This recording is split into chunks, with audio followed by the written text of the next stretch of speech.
下。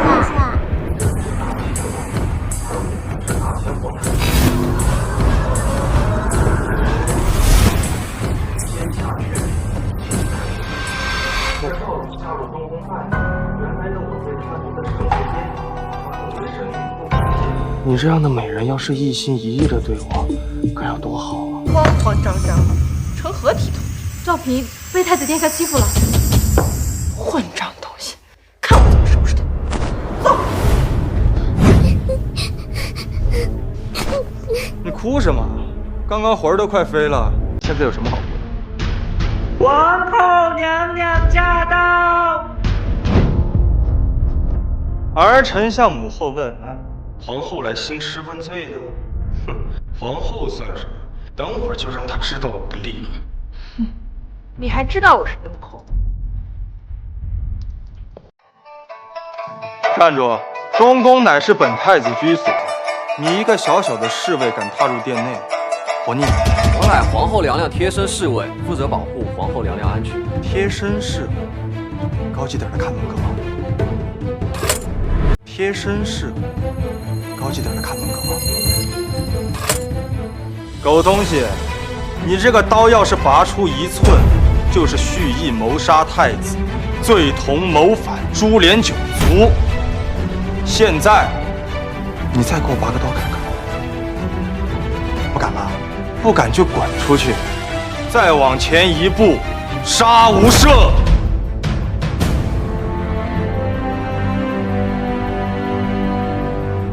狗太子，皇后娘娘宰相大人谋事一成，我竟让你死无葬身之地！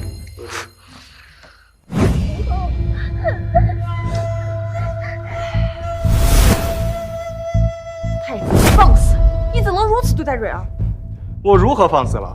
赵蕊乃是我太子嫔，我与她恩爱合欢，那是天经地义呀。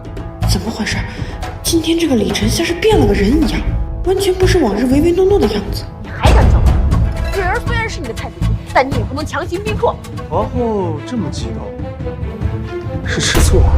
混账东西！你说什么呢？不是吗？父皇重病卧床不起，为了稳住朝政，1年前才立了你做皇后。如今你还是处子之身，是不是看见赵蕊有了第一次，你嫉妒吗？竟然说出如此污言秽语！皇后如此恼羞成怒，是被儿臣说中痛处了？你放开我！你不想要命了吗？你疯了！牡丹花下死，做鬼也光明。要是被外人看见这一幕，我是死定了。可皇后你也慌了。太子，给我放开，否则本宫就算是死，也不会让你玷污清白的。你们赵家一直想毁了我，扶持你们的傀儡上我。现在要是被外人看见了皇后和太子一同贿赂，那你们赵家多年的基业岂不是全毁？你们赵家满门一个也活不了。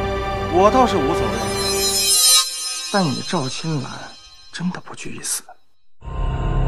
平日那么废的太子，怎么会有如此之谋，如此胆量？我是破罐子破摔。要不然今夜你和赵蕊一起陪我共度极乐，明天一早咱们一起死。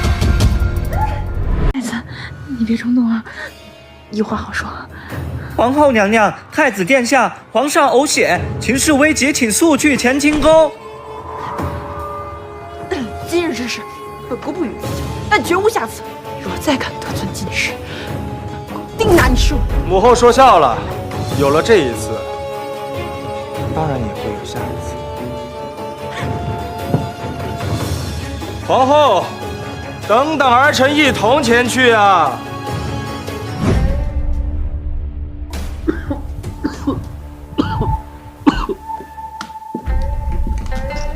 拜见皇后娘娘、太子殿下。平身。这一世的皇帝老爷，你现在可千万不能死啊！否则我羽翼未丰，肯定要被赵玄清的皇后扣了。太子殿下请慢，皇上现在昏迷不醒，我等只能在这里候着，还望太子不要打扰皇上休息。你是谁？老臣陈怀志，内阁大学士。谁不知道当今太子是个窝囊的废物？现在给他一个下马威，回头肯定能得到宰相大人的夸赞。父皇现在病重，危在旦夕，你竟敢阻拦我面见父皇，你到底案的什么情？你信不信老子现在砍了你都没人敢说话？你现在还只是一个太子，就如此残暴对待大臣，如此品德败坏，怎能继承大统？老夫定要死谏皇上，废你太子位！你个老匹夫，你且等着，你看等会儿是你死，还是我被废？你。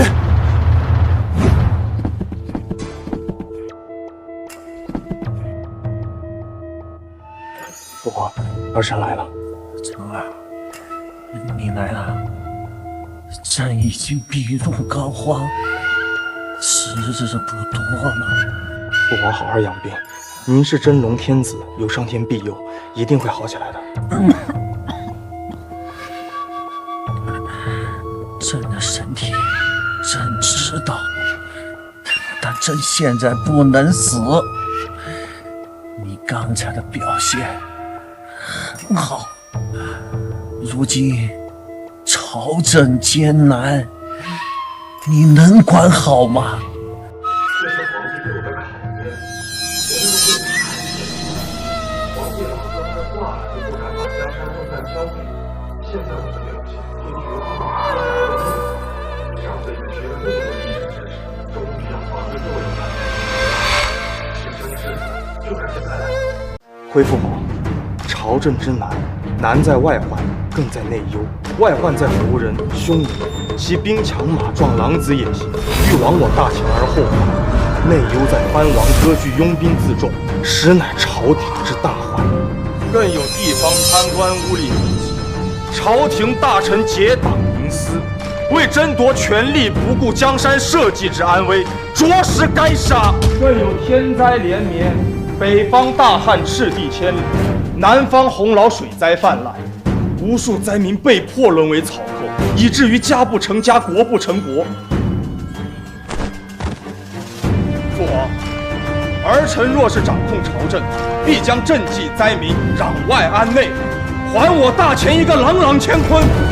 好，很好，朕就知道没有选错人。三宝，宣旨。宣圣旨，奉天承运，皇帝诏曰：朕自继位，执掌朝政29年，而今健康不在，然江山社稷不可一日无主。幸有太子李忱，人品贵重，出类拔萃，可为朕监国。今后凡朝政大事，由其一应决断。朝野上下见监国太子，如朕亲临。经此，儿臣接旨。不可能，皇上定是病久了，失了神智，才会让你这残暴无能的太子监国。皇上，万万不可啊！把江山社稷交给太子。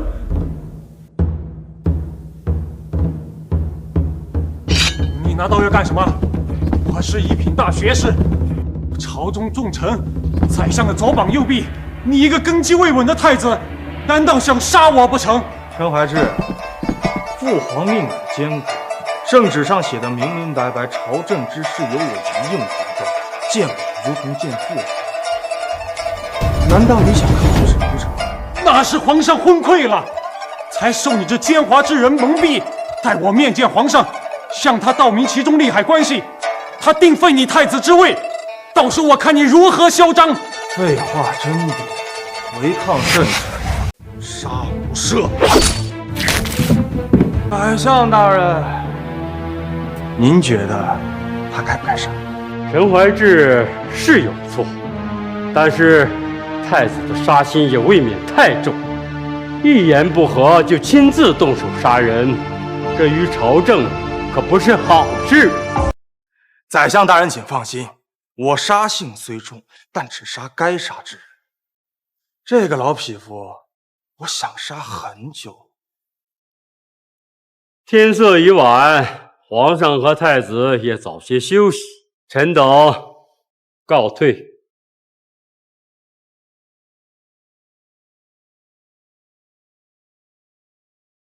太子殿下，您擦擦手上的脏血。朝野上下无人服本太子监国，长公该如何自处？皇上将圣旨交给奴才时就吩咐过了，从今以后，奴才和东厂就是殿下手中的刀。甚好，本太子现在就有件事情想要长公去办。皇后进宫之后，找皇上求来了最年幼无知的九皇子，赵玄机也找大儒亲自教导。皇后和赵玄机的目的不言而喻。从现在开始，我要知道九皇子的一举一动。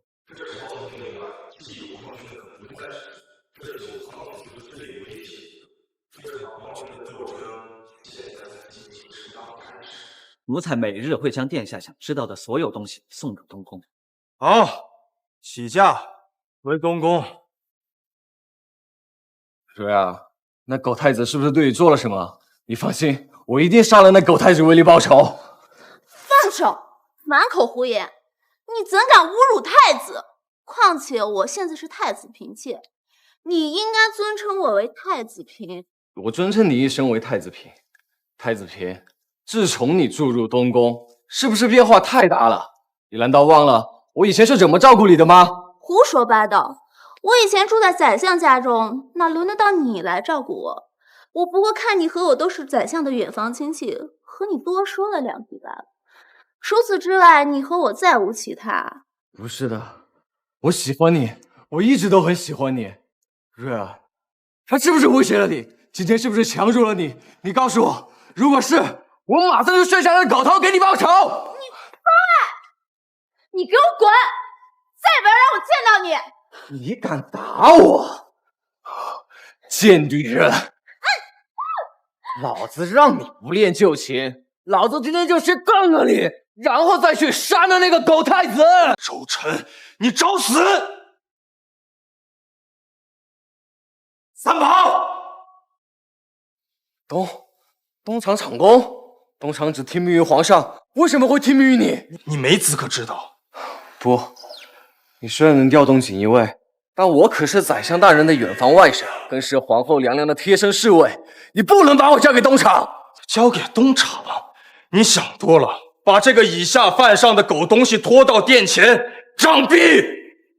雨辰，你不能杀我，皇后娘娘和赵大人不会放过你的。我杀你算啥？要是赵玄机和皇后图谋不轨，老子一样杀！拖下去，狠狠的给我打100仗。要是没打够100仗，人就死了，剩下的你他妈替他受。诺。太子殿下，太子殿下饶命啊！太子殿下！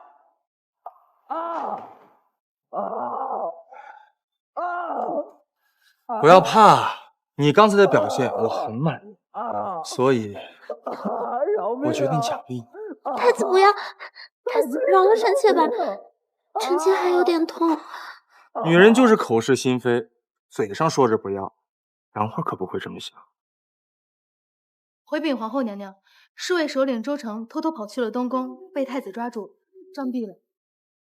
这个废物，已经死了个陈官人，多他一个周成又如何？殿下，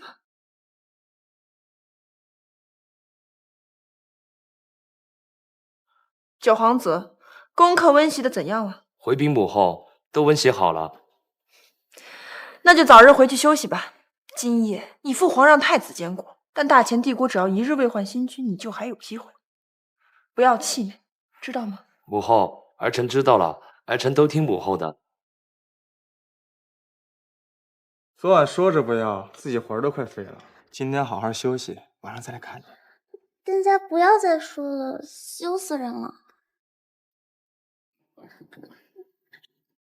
太子殿下，这是九皇子的日常记录，见过什么人，说过什么话，事无巨细，请您过目。不错，这九皇子为何每日一早都要去死监？司礼监负责整理前一日内阁大臣们拟好的奏章。宰相大人以锻炼九皇子之名，特许九皇子每日到司礼监观看奏章，以学国事。找死！我才是监国太子，这司礼监不将奏章呈送给我，反而让九皇子去看。莫非这大钱的储君是他赵玄机定的，定给了九皇子？跟我去司礼监。这是要紧的奏章，请您过目。有劳公公了。如今太子监国，奏章这事儿还是低调一些，切莫让太子知道。哼，太子算个什么呀？论贤德，论才能，他哪能跟殿下您相比呀？在奴才心里，您才是继承皇位之人。您看这奏章是理所应当，让太子那个草包来看，他能看懂个屁呀！太子殿下驾到。臣弟见过太子。奴才见过太子殿下。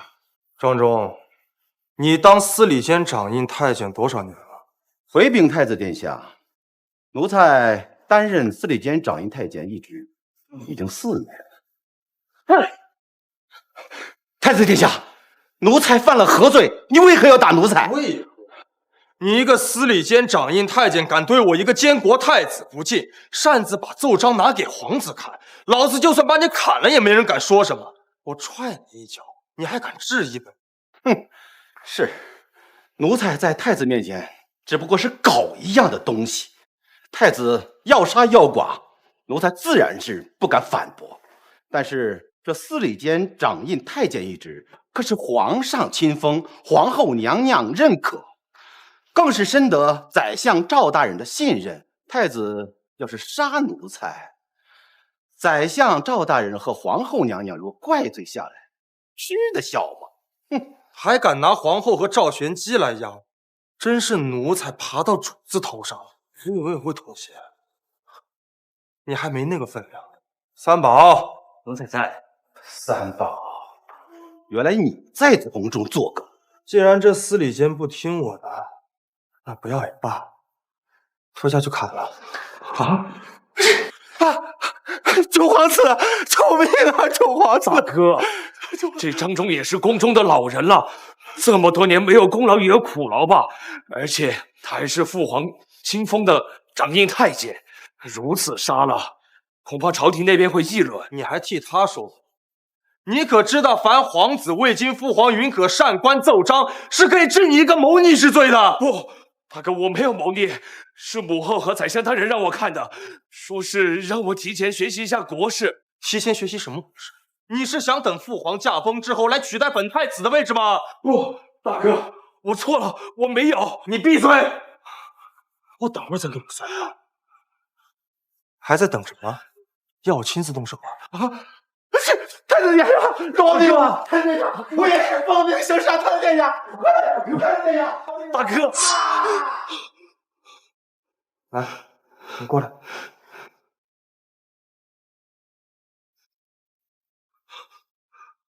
你我是同父异母的兄弟，我不想残杀手足，但是你要继续觊觎不属于你的位置，你活不长的。见过太子殿下，传皇后娘娘懿旨，请太子殿下和九皇子即刻赶往凤喜宫面见皇后娘娘。你简直太放肆了！你贵为太子，九皇子是你弟弟，你竟敢动手打他！我们杀了他，已经是看在皇上和你的面子上了。你说什么？你不要以为你是太子，本宫就没办法治你。擅自看奏章，这是多大的罪？我要是杀了他，也有罪。你先去偏殿温习功课，剩下的我和太子说。你也下去吧，我要和皇后娘娘说一些体己话。九皇子这事儿，知道的人还是越少越好。而且这是凤羲宫，太子定不敢乱。退下吧。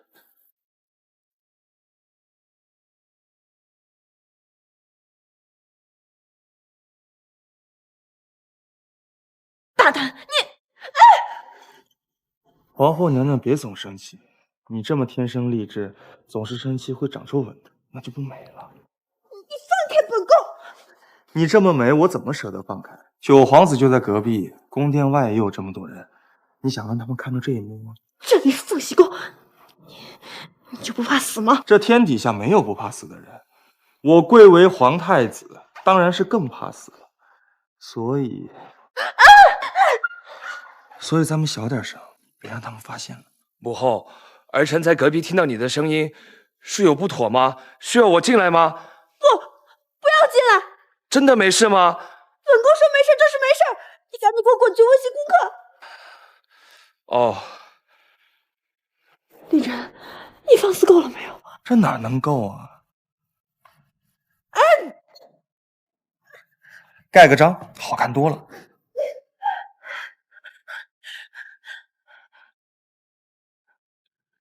李晨，你个该死的家伙，滚！赶紧给我滚！既然如此，那我就先行告退了。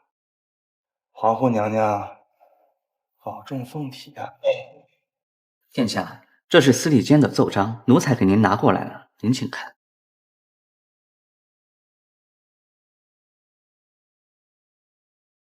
高丽被东瀛入侵，高丽使团请求大前出兵。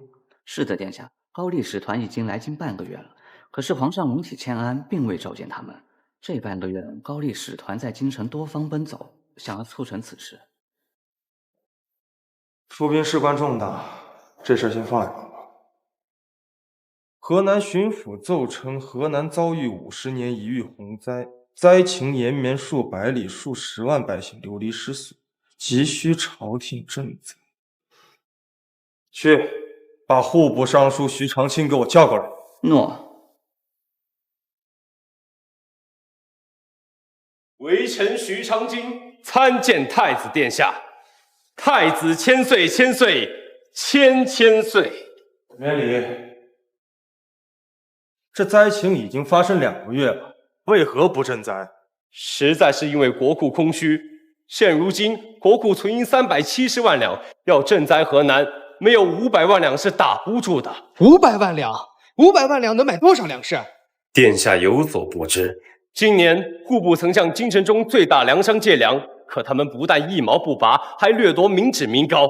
现在粮价飞涨，翻了10倍不止。微臣有心惩治，可他们背后都有人撑腰。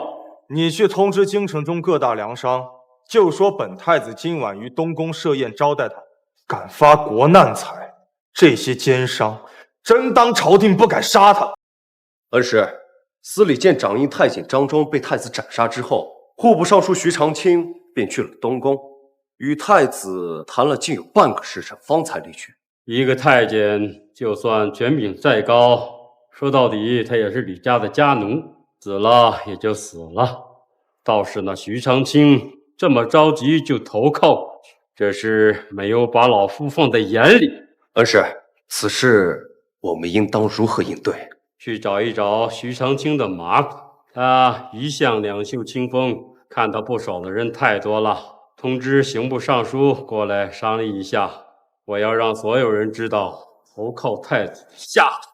好，恩师掌珠在握，实属高明。对了，还有一事，听说今晚太子将在东宫设宴，宴请京城各大粮商。恩师，此事我们要不要干预一下？只要我们发话下去，就会有京城最大粮商胡家带领，到时候无人敢搭理太子，太子落得满脸灰，也会有些许尴尬呀。恩师，你看着办，让几个商人去杀一杀太子的威风，让他明白当今朝堂上到底是谁作子。明白，学生这就去办。太子殿下，京城最大粮商吴家家主称自己正在养病，不宜见风走动。其他小一点的粮商称胡家不来，他们也没资格面见太子殿下，因此也都没来。这群奸商真是狗胆包天！好啊，既然本太子请不动那胡家，那我就亲自去他府上走一趟，看看到底他病得有多严重。三宝，调动100锦衣卫，随我出宫。诺。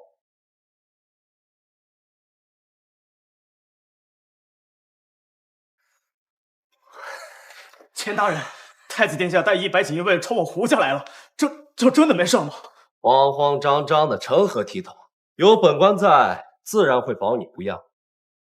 既然你愿意拿出这100万银两和这地契求庇护，那我自然不会让他太子殿下动分毫。就算他太子殿下不给我面子了，难道他还不敢给当朝的宰相赵大面子了吗？太子殿下驾到！哎，一会儿礼数做足一些，莫让那太子殿下发现破绽。微臣钱汉拜见太子殿下。草民胡谦拜见太子殿下。太子殿下千岁千岁千千岁！你为何在这儿？回太子殿下，微臣与这胡谦正是好友，此时正在胡谦家做客。胡大富商不是病了吗？怎么又见得风了？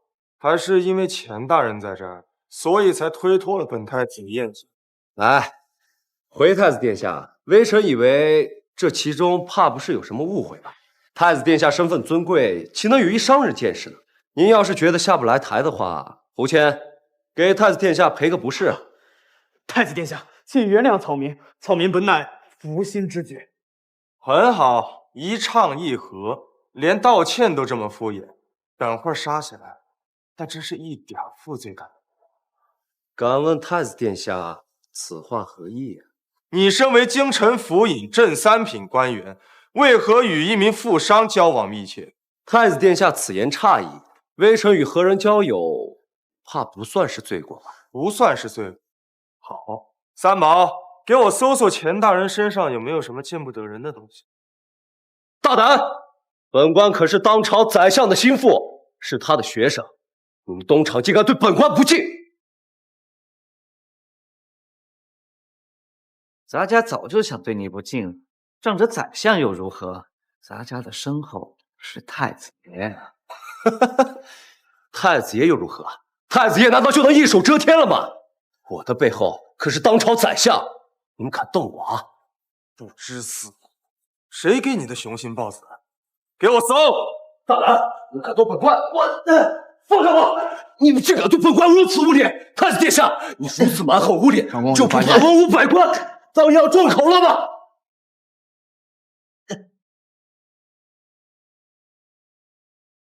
太子殿下，从钱汉身上搜到的银票都是10万两一张，一共100万两，还有3处地契，全都是京城的大宅院。钱大人可真会捞钱啊！你一出手，这些地契和银票都快抵上半个国库。这是胡大富商刚给你吧？他求你保他们一家平安。放开本官！是又如何？拿了又如何？本官的背后可是当朝宰相，你敢动我，敢杀我，再动我一下试试！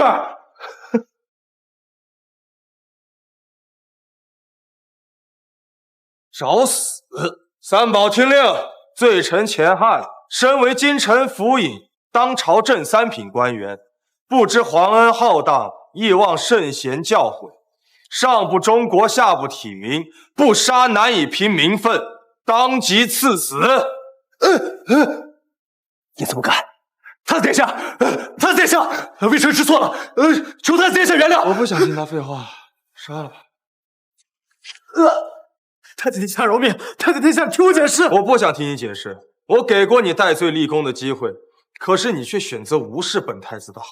现在我只想借你的人头一用，给其他的梁商看，我相信他们知道该怎么做。你虽贵为太子，可我胡家也是奉公守法的生意人。你如此这般，你叫天下人如何安心？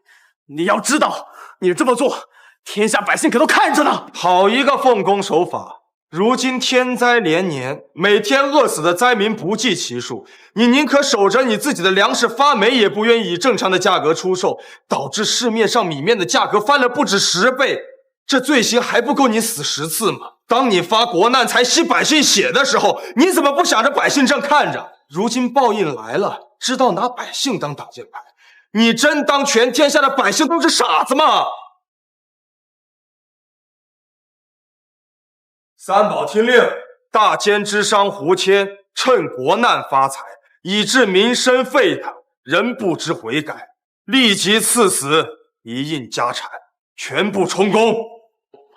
完了，一切都完了，我后悔呀！我就不该听这钱汉王八蛋的，我后悔呀！早知今日，何必当初？赵兄，太子嗜杀成性，连您的得意门生钱汉都杀了，这完全没有把你放在眼里啊！您作为宰相，辅佐朝政，不能让太子继续放肆下去了。王兄，你如何看待此事啊？太子出掌监国之权，只知道用权杀人，让他再继续下去的话，朝政必将乱套，天下必将大乱。你我作为朝廷重臣，一定要让太子冷静冷静啊！更何况赵兄若再沉默不语，只怕第二个徐长卿就要出现了。王兄言之有理，明日你我二人一同去东宫面见太子，告知其中利害，让太子暂且放下监国之权，先学习如何处理朝政，再论其他吧。若太子不肯呢？那3万羽林军还掌握我手，若太子不肯，就要看那3万羽林卫答不答应。既然如此，一切谨遵赵兄吩咐。此事事关重大，还劳烦王兄去通知朝中1、2品大员来我府上商议一下。我这就去办。王兄，等一等。赵兄请吩咐。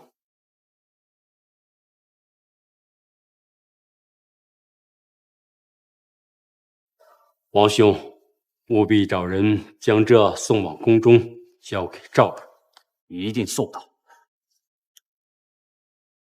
太子，我希望你识相一点，不要逼老夫走最后一步。殿下，刚刚得到密报，朝中大半1、2品官员聚在赵玄基府中，商谈了2个时辰才离开。可探出什么事情了吗？锦衣卫的探子只知道赵玄基和王腾焕明天要到东宫面见殿下，具体什么事情暂时还不知道。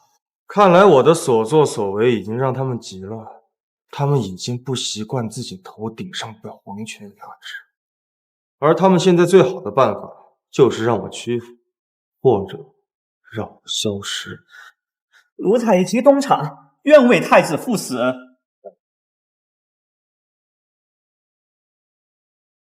我知道你这话是真心的，因为我死了，你和东厂也完。不过事情还没到那一步，起驾，跟我去恭喜宫。诺。儿臣求见母后。夜已深了，太子不宜见本宫，有什么话说完便退下吧。我今天要说的话是跟赵玄基有，皇后确定我要在这里说吗？画眉，退下吧。有什么话现在可以说了。放肆！未经本宫允许，即便你是太子，本宫也可以治你的罪。行了，我放肆的还不够多吗？你这些自我安慰的话呀，以后别说了啊！你真当本宫好欺负啊？我今天不是来欺负你的。今晚，朝廷过半的1、2品官员在宰相府密谈了2个时辰，他们明日便会来找我的麻烦。我在想啊，明日要不要我安排100个刀斧手，等你父亲他们来了，我直接乱刀砍死？不可以，太子殿下万万不可！如果你真的这么做了，那京城一定会立刻陷入暴乱，大臣们人人自危，天下大乱都有可能。那些对大钱虎视眈眈的贼寇和外敌，一定会趁虚而入的。你说的道理我都懂啊，可是他们不想让我活，我总不能任他们宰割吧？我就跟他们拼了，死了也拉个垫背的，我也不亏，你说对不对？而且我现在小命不保，胆也变得更大了，你说是不是？太子殿下，此事未必不可两全。哦，皇后有什么妙计？不如太子殿下放下监国之权，毕竟眼下你对朝中之事并不了解，不如去宰相身边学习，等到时机一到，宰相定会把监国之权还于殿下。皇后还真是赵家的好女儿啊，一心为着赵玄机着想，说着是两全之策，其实跟废了我有什么区别？那你是想鱼死网破了？我的真实目的要是告诉了你，不就等同于直接告诉了赵玄机吗？你爹忘恩负义，那我总要从你身上讨点利息。你不要得寸进尺。什么叫得寸进尺？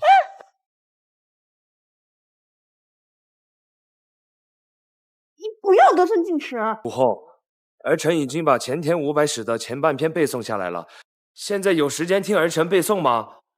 你不赶紧想个办法把他赶走，别坏了我们好事。你这个无耻之徒，我们两个有什么好事？皇后竟然不想赶他走，那便让他进来瞧瞧。不要！皇后这口是心非、做贼心虚的样子，可真是让我心痒难耐。母后，能听见儿臣说话吗？能听见。你前500史，通篇23000字，即便是最为简单的前半篇，也有近1万字。九弟，你说你背下来了，我不信，你背来听听。太子也在。这么晚了，太子为什么在母后的体院内？两个人还把门帘关起来说话，是有什么很重要的话不能被旁人听见？我与皇后有一些要事要谈，你不用多管。你既然要背诗，那你就背。作为你的哥哥，我理应指导你。前贤500年，观前人史，可知今日兴衰。混账东西！大观历史。看够了吗？看够了。看够了就滚出去！对不起。如此胆小的九皇子，如何能扶持得起来？有朝一日，真要让他站在李晨面前，他有那个勇气吗？九皇子的书还没有背完，去外面继续背，本宫听着。太子，你先回东宫吧，夜色渐深了。你留在凤栖宫与理不合。那我就先行告退了。在我没出去之前，把头低下，不准抬起来。今日未完之事，下次继续。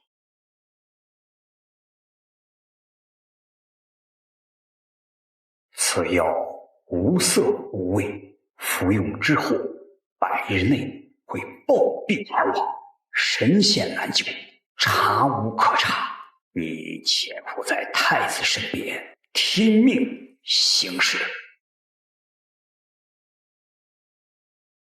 毒杀太子，这可是抄家灭族的大罪。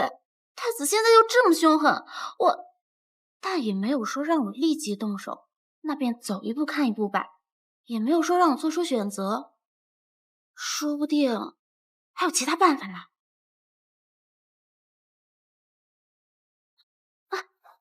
有没有想本太子啊？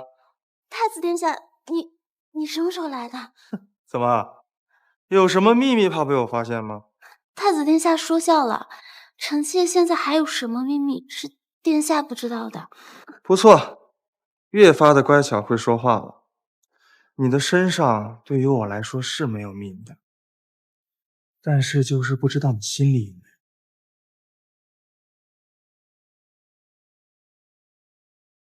太子殿下，你怎么又……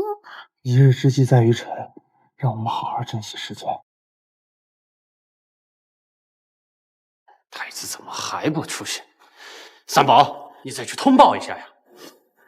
太子殿下说了，让你们等着。如果王大人不愿意等，可以从哪来回哪儿去，咱家可没心情替你跑腿。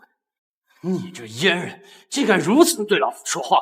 王大人，咱家虽是阉人，却也知道忠君2字怎么写。以王大人道貌岸然，如果不知道忠君中国，那还不如我这个阉人。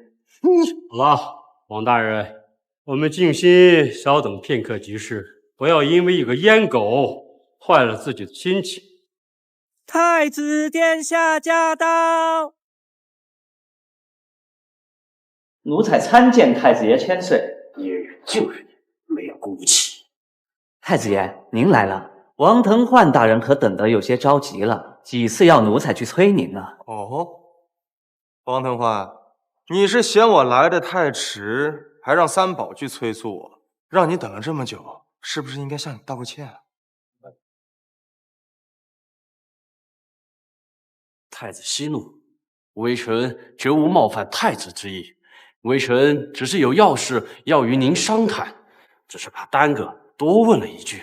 要事？你最好是有要事，说吧。这么一大早来东宫是所谓何事啊？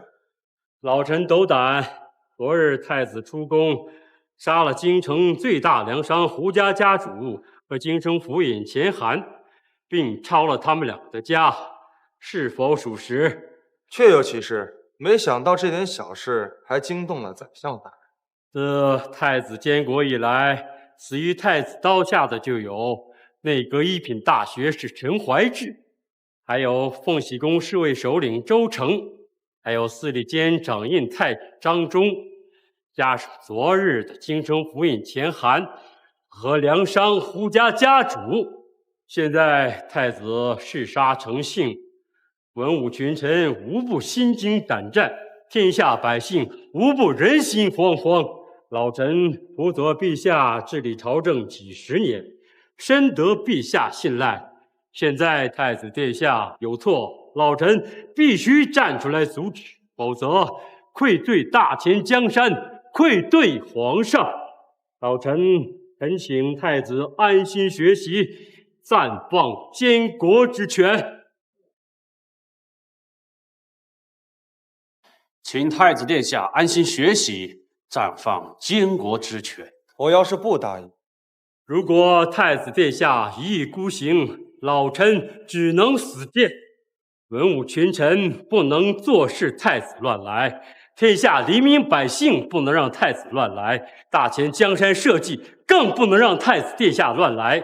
3万羽林卫应随时待命，愿共卫皇宫。到时只能把太子殿下软禁在冷宫，等陛下康复，到时太子殿下自然会明白臣等的苦心。你找死！父皇御笔亲赐的监国之权，你个老匹夫说收就收！你真以为这大前的天下是你说了算？你说我嗜杀成性，可我有错杀一人。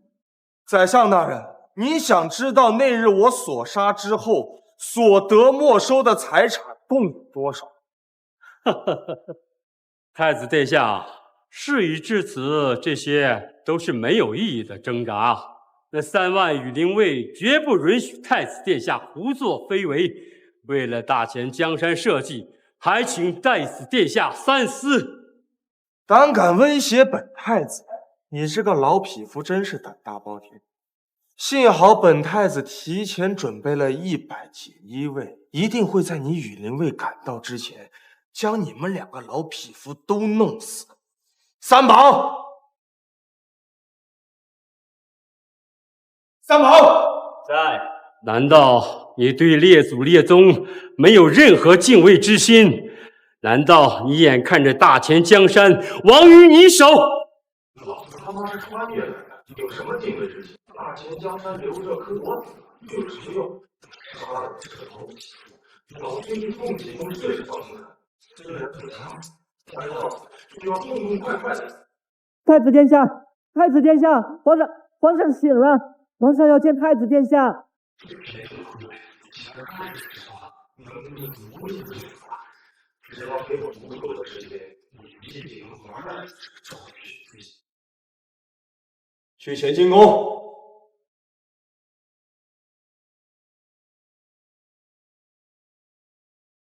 丞相大人，这可怎么办呢？太子太癫狂，刚才他的确打算杀了我。不管以后天下如何大乱，他都会选择同归于尽。现在皇上醒了，对我们来讲是好事。不过现在调动羽林军，那就是造反，万万不可。别说了，我们去乾清宫看一看。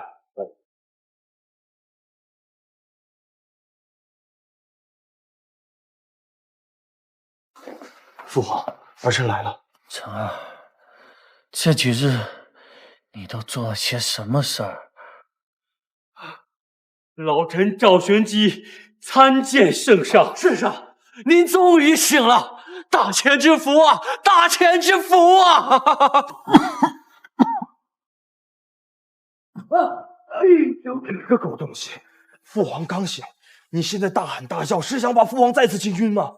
三宝，从现在开始，任何人在惊扰圣上，杀无赦。是。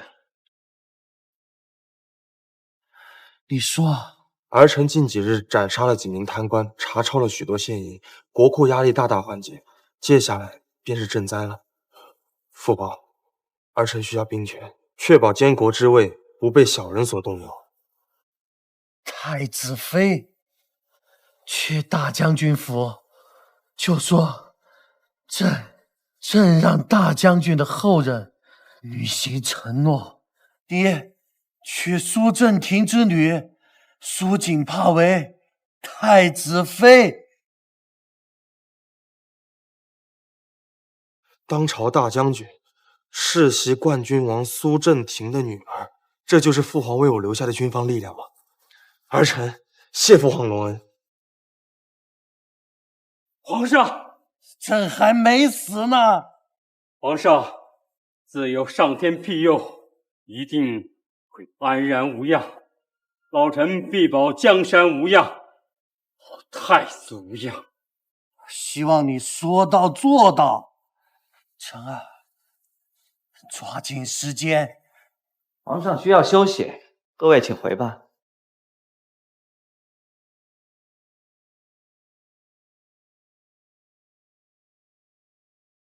微臣，苏将军不必行礼，我微服前来，就是以世侄的身份前来见苏将军的。不知太子殿下前来所谓何事啊？我此次前来是奉父皇之命，前来迎娶苏将军之女苏锦帕为太子妃。能嫁给太子殿下是小女的福气，但是小女的性格有些与众不同，太子殿下不妨先见一见吧。不知锦帕现在正在何处呢？小女此时正在城中文心阁参加上元诗会，微臣这就将她唤回。来，不用麻烦锦帕回来了，我今天刚好有空，也去这上元佳节的诗会看看这京城的才子。这位公子，请留步。公子可是来参加诗会？是，我是来参加诗会。文心阁今日被赵宰相的公子赵太来给包场。赵太来给京城的各大文人才子都分发了请帖，公子若是来参加诗会的，劳烦出示下请帖。请帖？我没有。没有请帖也可以。公子家中若有直系长辈当朝为官，官职4品以上，可入内；若无长辈为官，那么捐赠文银1000两，也可入内。这倒是新鲜。诗会不是大家讨论诗词歌赋的地方吗？怎么还要比拼家里长辈官级和家中财力啊？原来是个穷商货，赵公子花费数十万白银建造这文心阁，岂是你这种人能来的地方？赶紧给我滚！钱我没有，家中父母也无一人有什么品级，但今天这个文心阁，本公子还就要进去见识见识，有种你就拦着。来人！知道这是什么刀吗？知道，绣春刀。知道用绣春刀的是什么人？知道，东厂锦衣卫。知道就好，来吧，赶紧滚啊！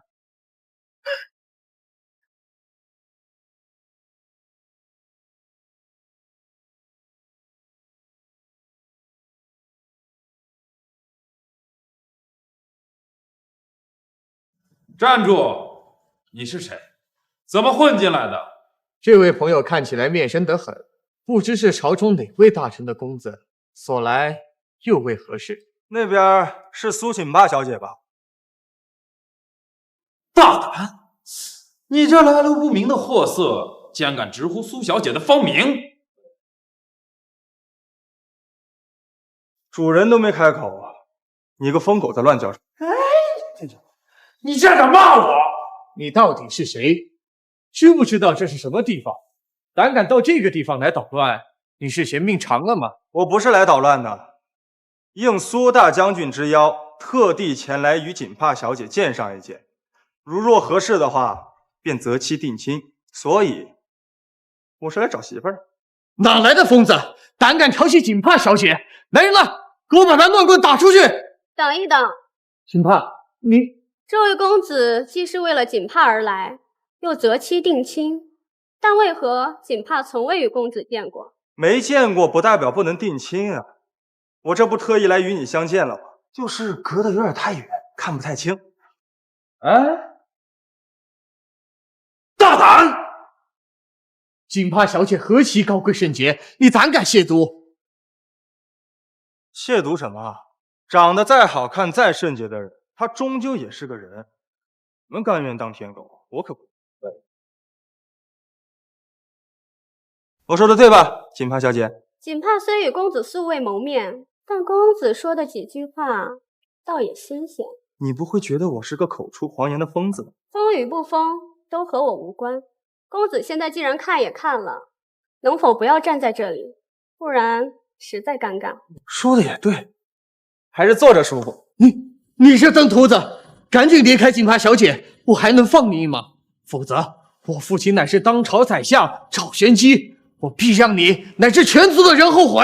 哎，就这种人啊，幸亏当初大将军拒绝了赵玄机的提亲，不然你嫁给他，不如早点死了算。你既然知道他父亲是当朝宰相，就不怕得罪了他？这天底下没有我不敢得罪的人，只有别人不敢得罪我。好大的口气，就不知一会儿怎么收场。你父亲告诉我，此物是我和你的定情之礼。狼牙玉佩，狼牙玉佩。等会儿你让下人传信过去，让你爹带几个官兵过来，我要弄死这个狗杂种。这件事你怎么跟我爹说呀？你爹乃是兵部郎中将，地位仅次于上夫和2位侍郎，区区来几个官兵，那不是招手就来吗？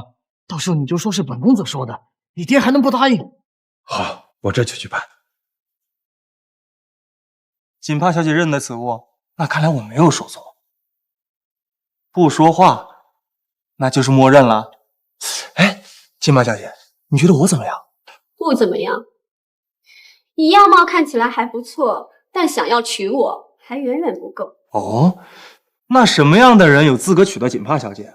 我的夫君必须文武双全，天下第一等的良人。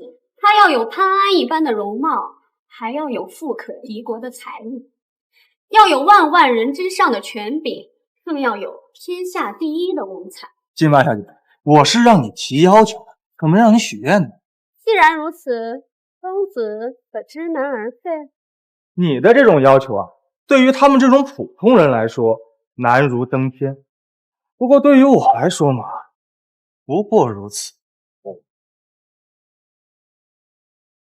哦，其他的先不说，公子自认有天下第一的文采，不知天高地厚，还天下第一文采，我看就是草包一个，胸中无半点墨水。说起来，赵公子这次不是上元诗会吗？你们京城大才子以诗词会友，那今日诗词的主题是什么？今日诗词的主题自然是上元佳会为题。你那么有本事，那就以上元佳会为题做一首诗，让我们看看你天下第一的文采。好啊，锦帕小姐刚刚说了，要天下第一文采才配得上她。我不展示一下，怎么俘获家人的芳心啊？我这一肚子的诗词歌赋，不拿几首出来装装逼，岂不知道这个书面是上元景，也就是元宵节，用什么诗词呢？有了，锦帕小姐，我来口述，你帮我写一下，如何？还请公子不要辜负锦帕的一片期待。定不负美人。这首词名叫《青玉案·元夕》。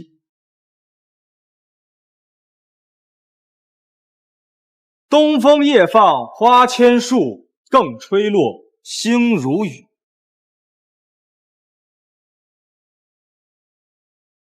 宝马雕车香满路，凤箫声动，玉壶光转，一夜鱼龙舞，蛾儿雪柳黄金缕，笑语盈盈暗香续。众里寻他千百度，蓦然回首，那人却在灯火阑珊处。这词也太神了，这文采堪称当世第一呀！这词上半阙寥寥几句，就将整个元宵节满城灯火的热闹描写得栩栩如生，仿佛身临其境。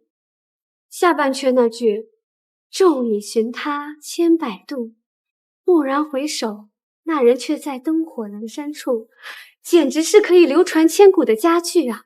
这首词一出，足以冠绝古往今来所有的上元诗词，当之无愧的第一啊！锦帕何等有幸能够见证一首这样的诗词诞生。哎，锦帕小姐，你不是见证，而是参与了这首诗词的创作。在灯火阑珊处的那人，便是锦帕小姐你的。你好坏，公子，这首《青玉案·元夕》，锦帕非常喜欢，能否赠送于我？当然可以，这便是为你而写，赠予你，那是理所应当。待我落个款。不能，不可能，这不可能是你写的！说，你是从哪抄来的？白痴！赵公子，若是这首词早先就有，必定早就流遍天下，为何我们所有人都不知道？还请赵公子不要胡搅蛮缠。我就是不信，这个穷三货能写出这等诗词。就是他，不仅辱骂我，还顶撞赵公子。我把他抓起来，押入大牢。没错，给我把他绑了！臭小子，我看你还怎么狂！把他押入大牢，我要让你求生不能，求死不得！等等，你们这是干什么？无妨。你们身上穿的这身皮，是为了让你们秉公执法，为百姓讨公道，而现在你们却给这些官宦子弟当走狗，真是活腻歪了。三宝，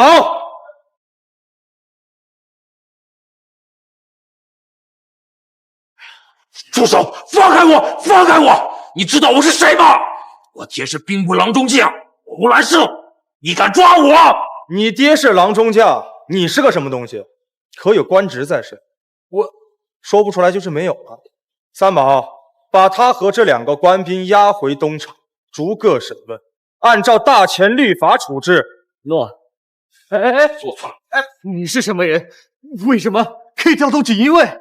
你们身为权贵之后，所穿所用所得皆为朝廷赐予，一个个不想着如何报效朝廷、报效国家，反而利用父辈之权在这里为所欲为。真当这大秦的天下是你们做主啊！一个个生的细皮嫩，却文不能安天下，武不能定乾坤，简直是浪费粮食。大前帝国皇太子李承宴，看在你爹和你姐的面子上，我今天饶你一命。记住，以后出门长点脑子，否则活不长的。殿下，出大事了！许长卿求见，说抄家胡氏所得的500万两白银被抢了。啥？今天出来够了，回去了。锦帕小姐，今日有事先走了，改日再来将军府找你。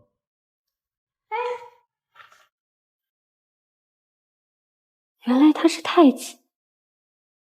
刚才我故意刁难他提的那些条件，潘安一般的容貌，富可敌国的财力，万万人之上的权柄，天下第一的文采，这他岂不是全都符合？锦帕，那人到底是谁？他既不愿说，我也不好替他说。还有，请赵公子自重，你我之间请用尊称。我有些累了，先行回家休息了。丑不报，我赵太来誓不为人！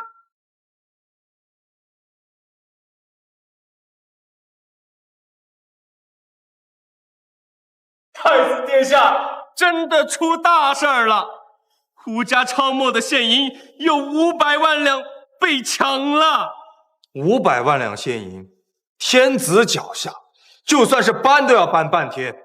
你告诉我，现银被抢，被谁抢了？胡家这500万两现银巨款，并不在京城之中，而是存放在他们在通县开设的钱庄内。臣奉命查抄胡家所有资产，在清点完通县钱庄的库存后，就准备运往国库。可押运的衙役刚出通县，就被一伙人给直接抢了，所有衙役全部被杀，500万两银子不翼而飞。臣有愧呀，臣不敢有丝毫隐瞒，就直接来找太子请罪，请太子赐死。杀了你有什么用？你死了，那500万两现银能回来？押送此事都有谁知道？除了臣以外，还有通县县令等人知道。京城这边，户部也有不少人知道。通县附近都有什么势力？羽林卫副指挥使柳宾成率领的东大营就在通县附近。三毛，派出查案的好手，给我调查一下羽林卫东大营的情况。同时，通县县衙的所有人给我带回来，严加审问。户部这边你自己去查，所有人一查到底。殿下，如此大的事情所牵涉恐怕不小呀。不管牵涉到什么人，给我一律拿下，敢动我的影子，我保证会让他死得很难看。太子爷，臣妾来约事了，实在没办法伺候太子爷。怎么没办法？你还有其他的方式可以伺候我呀？还有这种方式，这怎么行呀，殿下？不要。当然可以，我在书中看见过。殿下还看过这种书？别问这么多了，先办正事要紧啊！殿下，我还没有准备好。要不臣妾先去漱个口。这事有什么可准备的？实践出真知，来吧。殿下。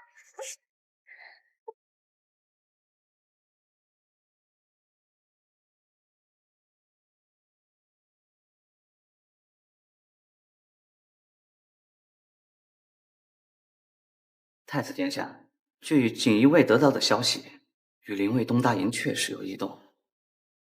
快说，怎么回事？羽林卫东大营突然关闭了大营正门，锦衣卫在附近打探，得知他们之前确实派出一小队部队出去过，而且东大营门口有很重的车轮椅。真是胆大包天，刘冰城，该死！殿下，羽林卫作为守卫京城的精锐力量，战力很是强大。若是你要对柳冰城动手，要做好万全的准备啊！我自有计较。去把苏将军请到东宫来。是。微臣苏振廷参见太子殿下。事情三宝应该和你说了吧？微臣都知道了。殿下需要微臣做什么？我就想问问，这柳冰城和赵玄机是什么关系？他两人没有太多联系。羽林卫中分为2大派，实力最强的是指挥使赵建业，他是赵玄机的侄子，由赵玄机一手扶持上位；另一派是副指挥使柳宾成，他是羽林卫中的老将，从武10多年，一步步走到今天这个位置，有一帮忠实的老部下。大将军，本太子想亲自去一趟东大营，捉拿柳宾城，可否愿意同我一同前去？哈哈哈哈！殿下列置千军万马，微臣也无惧。更何况羽林卫中用不少军官，乃是家父当年帐下的小兵，多少也会给我一些薄面。那就再好不过了，请大将军即刻与我一同前往。是。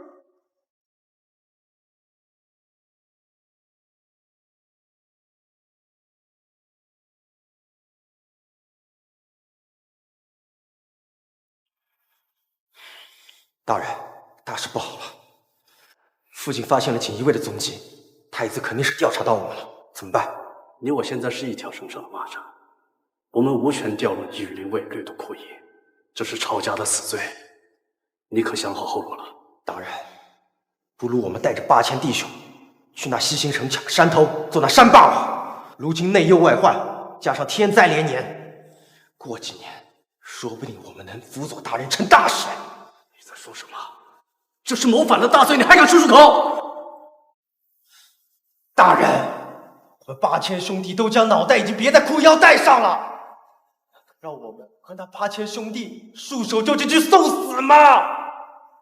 大人，成王败寇，几百年前陈桥兵变，赵氏可以黄袍加身，大人你也可以。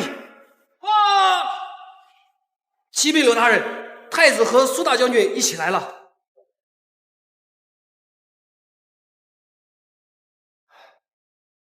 大人，太子肯定是来兴师问罪的，不如我们将他给绑了，挟天子以令诸侯。胡说八道！你说把太子绑了，你要被多少人笑死？到时候各地藩王必定立刻出兵，不仅你我死无葬身之地，还反倒给他人做了家业。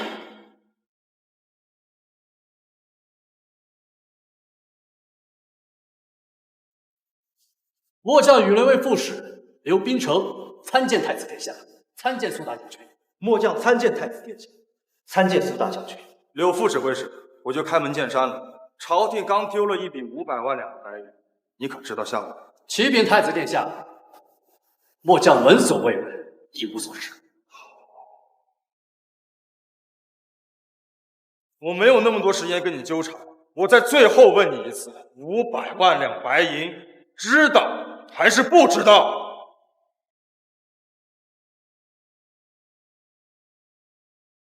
太子，你在干什么？您是想杀了我吗？别忘了，这里可是东大营。东大营怎么了？东大营就不是我大钱的国土了？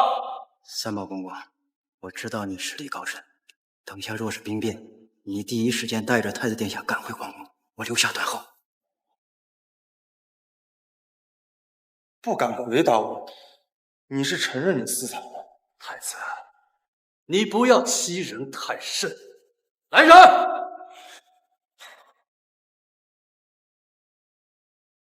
刘边长，你想造反吗？是太子不给我活路，既然如此，那就一起死！柳宾城私劫库银，罪该万死，这是一件铁案，没有任何回旋的余地。而你们，大多数都是无辜之人，此事也是被蒙在鼓里。本太子和朝廷没有任何追究你们的打算，可现在，你们身为大前的士兵，羽林卫的精锐，拿着朝廷的军饷，却拿刀尖指着本太子，你们这是要造反吗？如果你们现在放下武器，本太子可以既往不咎，此事绝不会牵扯到任何人。但如果你们还是执迷，你们要知道，京城中的2个方向，还有南大营和中军，2万士兵扑杀而来，不只是你们死，你们的族人也会被诛九族。你们认识我吗？大前军神之后，苏大将军，我等自然认识。既然认得我，别人的军神，就把兵器放下。家父已经先逝，但是他在天之灵，绝对不愿意看到大前将士的兵器对的不是敌人，而是大前的太子。人再执迷不悟，那就踩着本将军的尸体走过去。但自此以后，你们和你们的家人会受到大前百姓的唾骂，永世不得超生。太子殿下和苏大人恕罪，卑职该死，请太子和苏大将军饶命。都起来吧，我说过不会追究你。柳宾城，你还有什么话要说？好一个太子，好一个大将军，真是藩士为云，不守为允。可谁又愿意这么去做呢？是朝廷奸臣当道，朝廷无能，我又岂会走上掠夺库银这条路？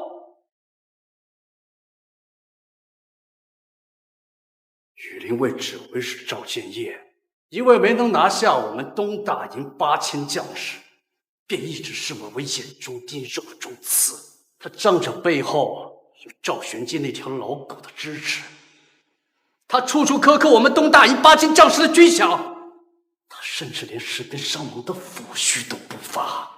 如若不是被逼上绝路，我们又岂会打库银的主意？事到如今，大错铸成，我也无话可说。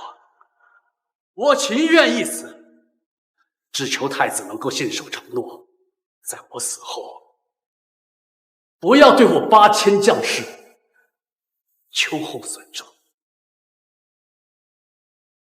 你是条汉子，本太子答应给你一个承诺，在你死之前，我一定会抓住赵建业，让你亲眼看着他死。好，不愧是监国的皇太子，今后我就在大牢里等着看了赵建业先死。三毛，带他们去指认私藏库银的地方，清点完毕之后押入东厂大狱。记住，不要苛待他们，让他们安心走完最后一程。诺，谢太子。请安。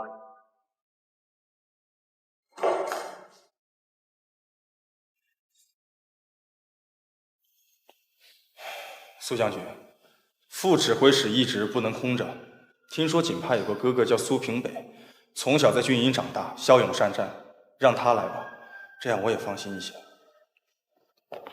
微臣代我儿谢太子殿下隆恩，我儿必不负所托，为大前为太子殿下鞠躬尽瘁，死而后已。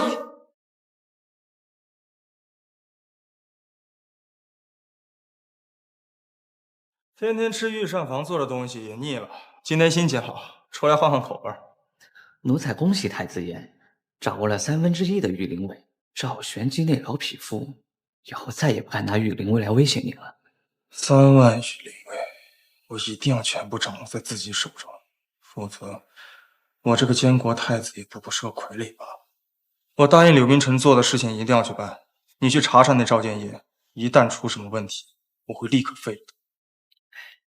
要我说，这当今天下文采第一，当属宰相之子赵太来公子莫属。其昨日所著的《青玉案元夕》，更是足以千古流传的诗词。宁兄此话不错，特别是那一句“众里寻他千百度，蓦然回首，那人却在灯火阑珊处”，简直太妙了。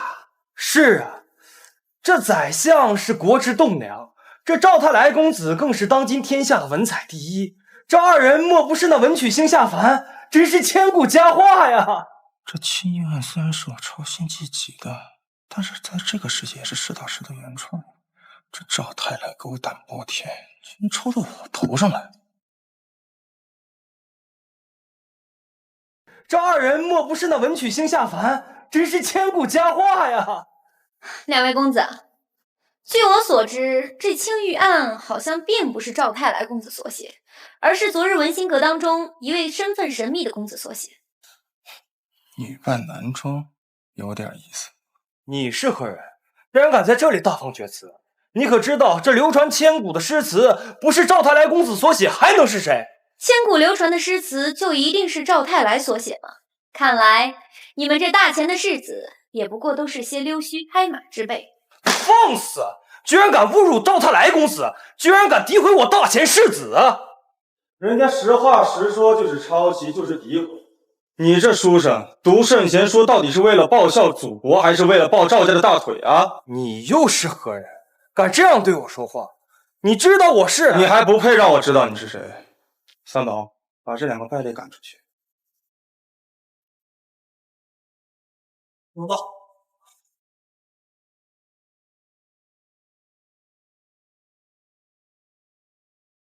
公子，请问有什么事儿吗？二位帮我说话，我很感谢。看二位的言行，应该不是大前帝国的人，所以我很想跟二位交个朋友。公子客气了，不过我们什么时候帮你说话了？你们说青玉案不是赵太来写的，那就是帮我说话呀。因为那首词是我写的。公子，您这句玩笑话开的有点大了，比刚刚那2位还要脸皮厚呢。你不信？我怎么可能信？公子，在下还有事儿，就先告辞，后会有期，有缘再会。哎，有缘再会，缘分都是靠自己争取的。金公主带着高丽使团在京城待了这么久，是想继续去贿赂那些官员，好让他们带你去面见皇上吗？你怎么会知道我的身份？女扮男装本就少见，你又默认了你们不是大前人，如今在京城的外国人可不就是高丽使团吗？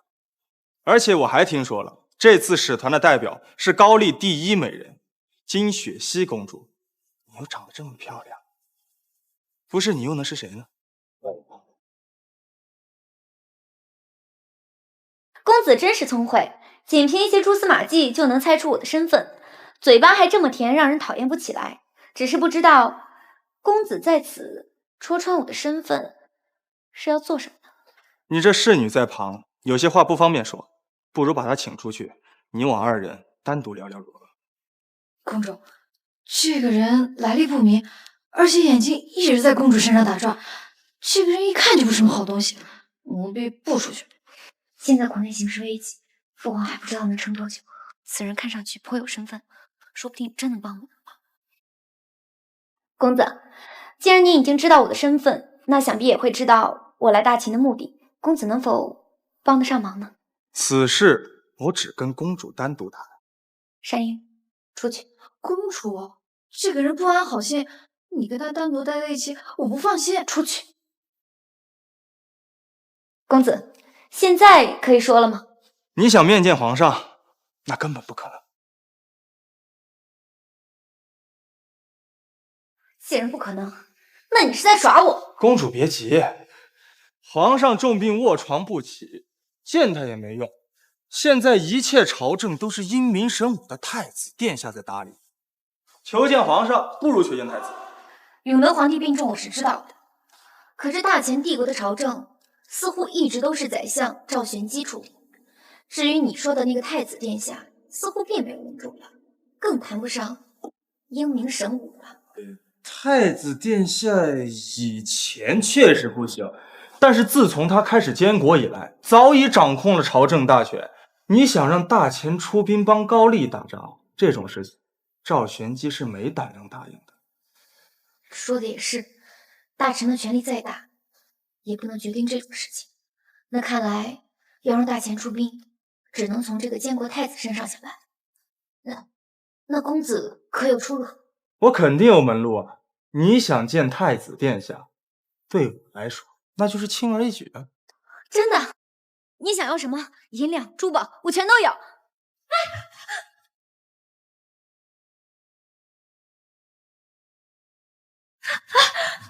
银子宝物本公子都不想要，只对公主你感兴趣。公子，你这样我有点害怕。你怕什么？本公子可是好人呐。公子，你要是对我感兴趣，我们可以慢慢培养感情，好吗？培养什么感情？本公子生性害羞，见到美人就手脚发软，手足无措，最不会培养感情。公子，请自重，你要再这样，我不客气了。如何不客气？金公主想要办事儿，我只是收取好处罢了。公主，发生什么事了？可要善英进来？不，没事，不用进来。你就不怕被人知道吗？外面都是人。我怕什么？要怕也是你怕呀！你是高丽公主，金枝玉叶，而我什么也不是，被看见被看见吧，我又不吃亏。你要干什么？我保证让你见到太子，并且尽可能的促使太子出兵。不过这是一个交易，我现在要收取好处了。不，等一下，不可能！你放开我！要再这样，我跟你拼了！公主可要想清楚了，便宜已经被我占了这么多了，若此时停下，前面的付出不都白白浪费了？你无耻！恰恰相反，本公子收取好处，便能帮人成事儿，到时候你就知道有多划算了。公主怎么把我赶出来了？那男的一看就不像什么好人啊！哎呀，公主刚才叫那声怎么回事？真是急死我了！可是公主又不让我进去，我又不能进去。哎，要不然我听听呗。怎么好像有珠子在晃？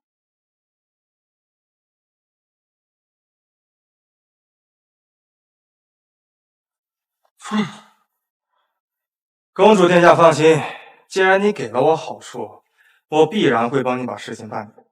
3天之内，太子肯定会召见你。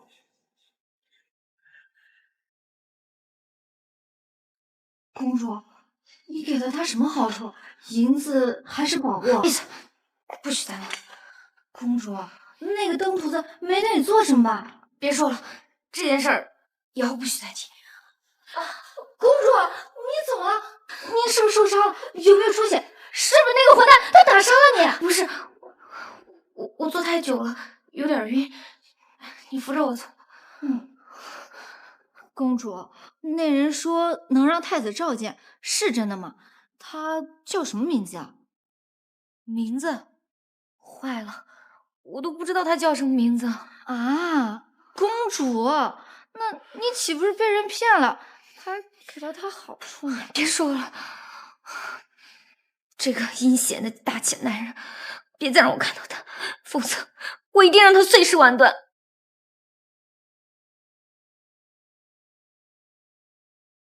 太子殿下，刚刚接到线报，前段时间曾有宫外人士与太子妃私下接触，不知道给了太子妃什么东西，只是时间太短，不知道他给了什么东西，也不知道他们说了什么。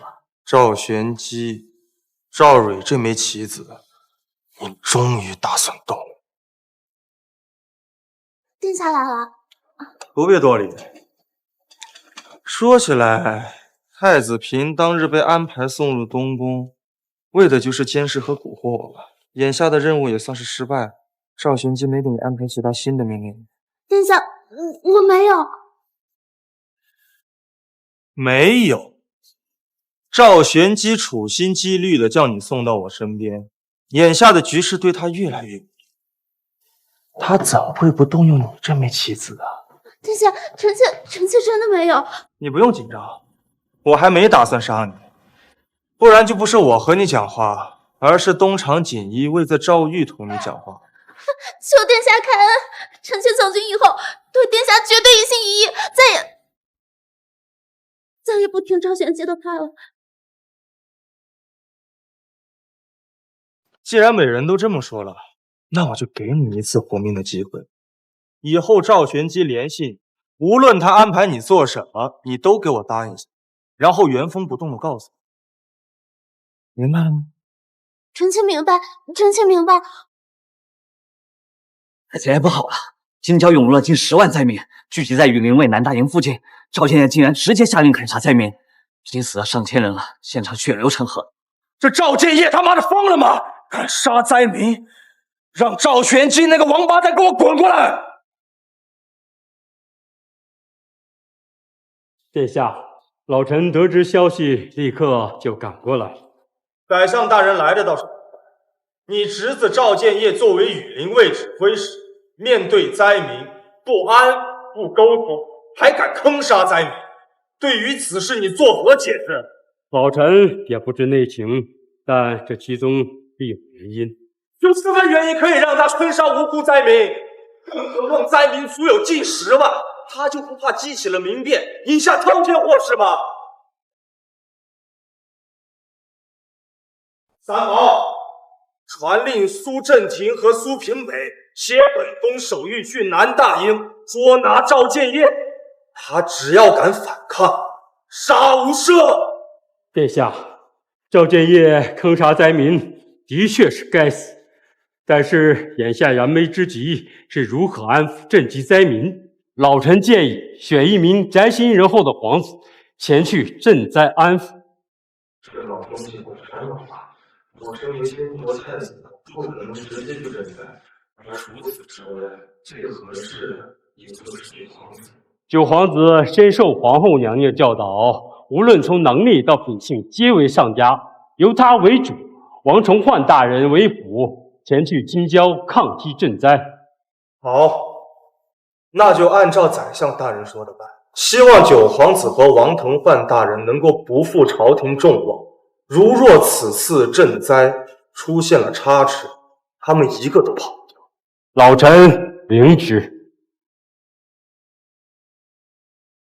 殿下，这次赈灾4皇子和6皇子也都合适，为何要顺了这赵玄机的意思，交给9皇子去办？这岂不是让他白白捞得了天大的好名声？赵玄机提议了9皇子，如果我安排其他皇子去，赵玄机很可能从中作梗。为了能够让那些灾民早日安生，就让捞就捞一点好名声吧。太子爷宅心仁厚，实乃我大钱之福。行了，别拍马屁了，让你的人把9皇子盯紧一些，我要知道他的一举一动。另外，赵蕊那边也盯紧一些，从他这里也许能够打开弄死赵玄机的突破口。是，殿下。臣弟参见太子殿下。免礼，平身吧。幸得大哥器重，让臣弟代表皇族出面赈灾，臣弟不敢怠慢，和几位大臣做了一份详细的赈灾报告，请大哥过目。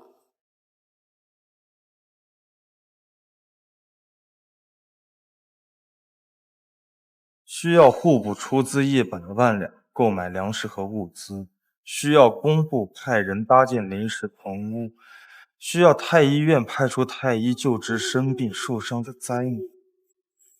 别的我先不说，就这一点灾民，100万两白银，你觉得合理吗？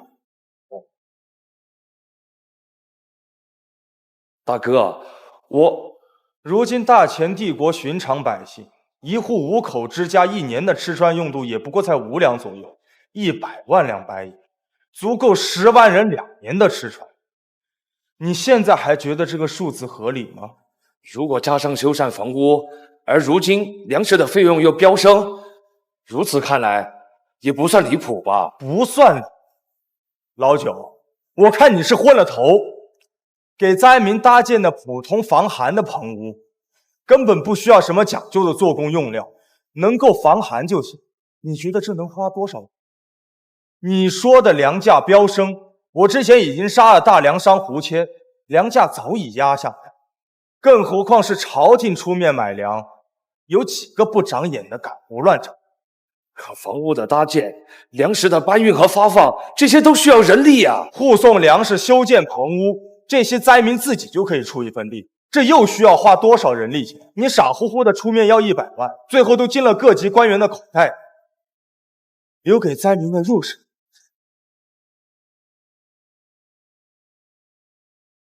大哥，我绝对盯紧，绝不让人从中贪墨。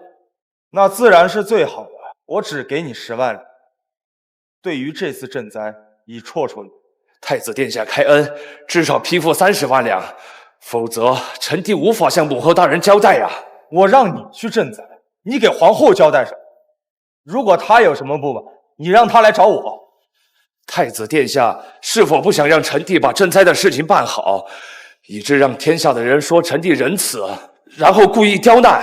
你放肆！太子殿下息怒，臣弟说错话了，臣弟放肆了。我若是故意刁难你，根本不会同意你去做这件事情。你以为赵玄机把你推出来，我就不得不答应吗？只不过是因为让你出面做这件事情，赵玄机和各个大臣能够全力配合，为了能够让灾民早日安生，我可以做出妥协。但是这次的赈灾不是贪污的好机会，个蠢货被人卖了还帮人数钱。三毛，把9皇子拖下去，打10个大板子，让他好好清醒清醒脑袋。不，太子殿下，臣爹错了。太子殿下！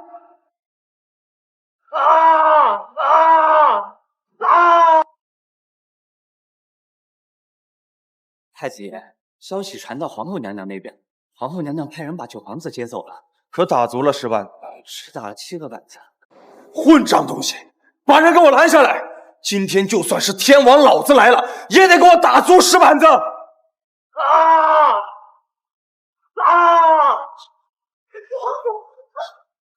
你大胆！一个小小的宫女敢擅闯本太子的书房，三宝，把这个贱婢给我拖出去！诺。太子，这是何意？奴婢只是遵皇后之命，来带九皇子回凤喜宫。皇后之命又如何？皇后掌管后宫，而我作为监国太子，处置犯错的臣弟，皇后也无权干涉。太子，你不要乱来，否则可不好跟皇后娘娘交代。皇后娘娘动怒了，你受得了吗？本太子做事，什么时候轮得到你一个小小的宫女指手画脚？三宝，给我拖下去砍了！诺。太子，我可是皇后娘娘的贴身侍女，你不能杀我，否则皇后娘娘不会放过你的。大哥，不要啊！大哥，你给我闭嘴！一个小小的宫女敢如此嚣张，我倒要问问皇后，这个后宫她是如何治理的？动手！太子，不要！太子，不要！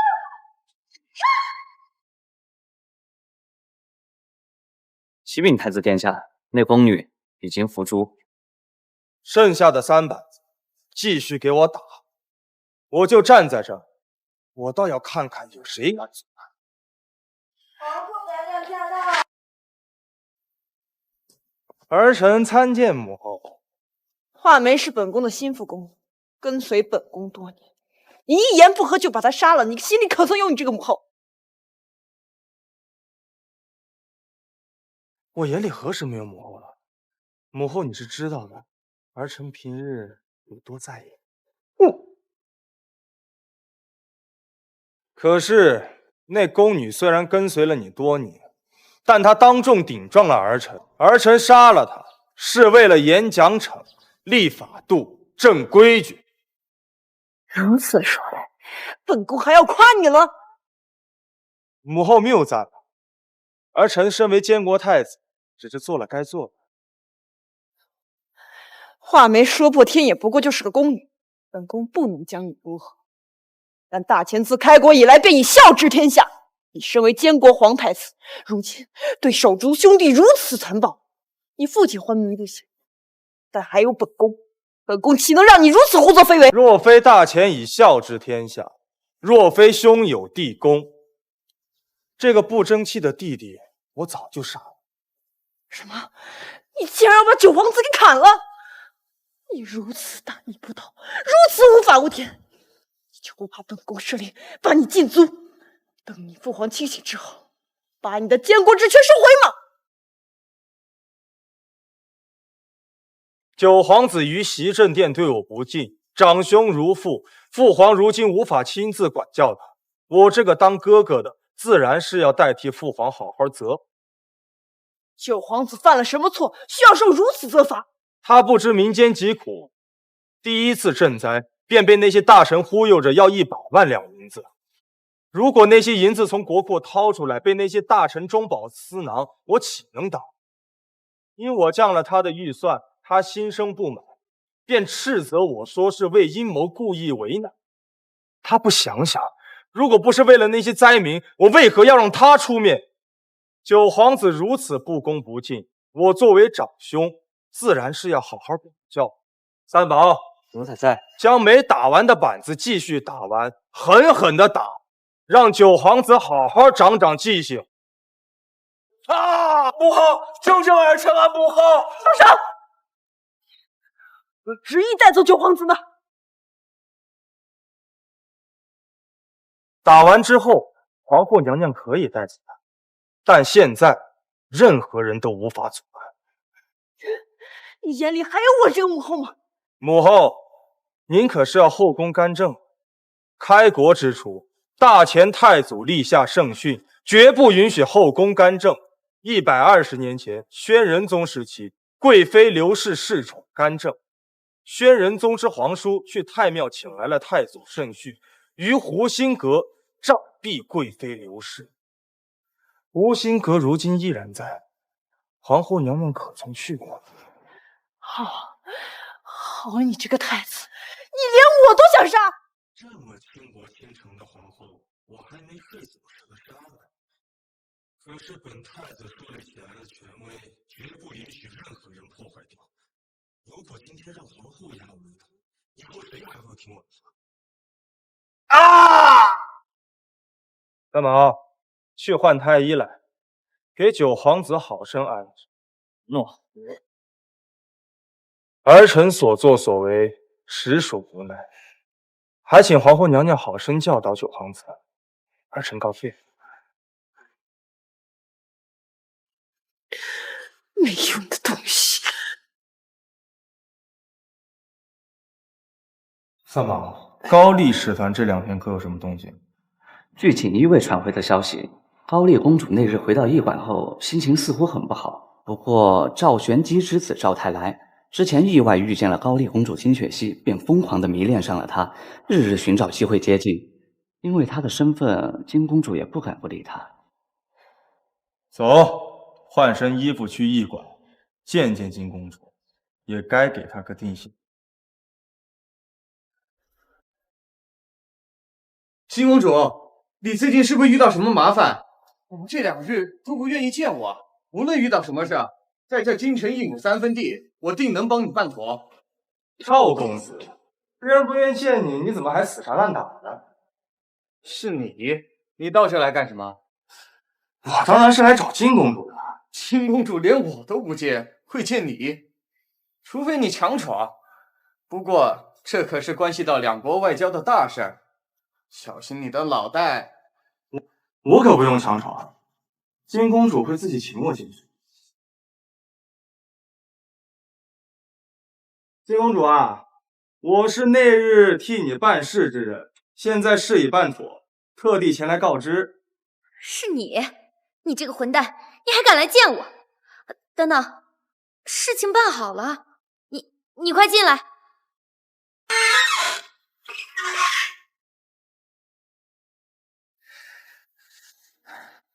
这王八蛋到底是谁？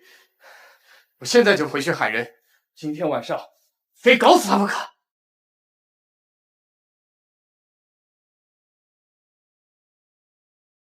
门外那位可是大前宰相赵玄机的儿子，连他你也敢得罪？一个纨绔子弟而已，我根本没放在心上。你有没有礼貌？你们大清自诩天朝上人，人人皆有礼数，怎么出了你这么个？咱俩都已经发生肌肤之亲了，还在乎这些虚头巴脑干什么？我不愿意你多说。你刚说事情办成了，太子愿意见我了吗？见太子嘛，说简单也简单，说难他也难。你还敢戏耍我？这里可是驿馆，我们高丽使团也不乏高手。你信不信我一声令下，就把你捆在这儿？公主，听本公子说完。干什么？本公子想吃葡萄了，你喂喂。休想！我再落魄，也是高丽一国公主。你把我当谁？你的奴隶吗？那你想要见太子可就难了。金公主，你说你连最重要的清白都付出了，还在乎这点小事？西瓜都丢了，难道还因为这点芝麻功亏一篑？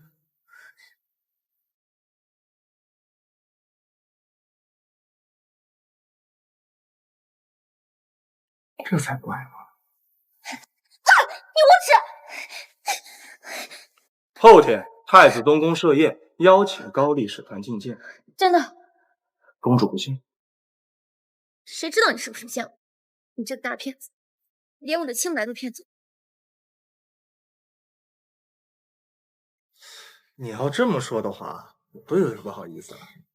那我给你看看这个。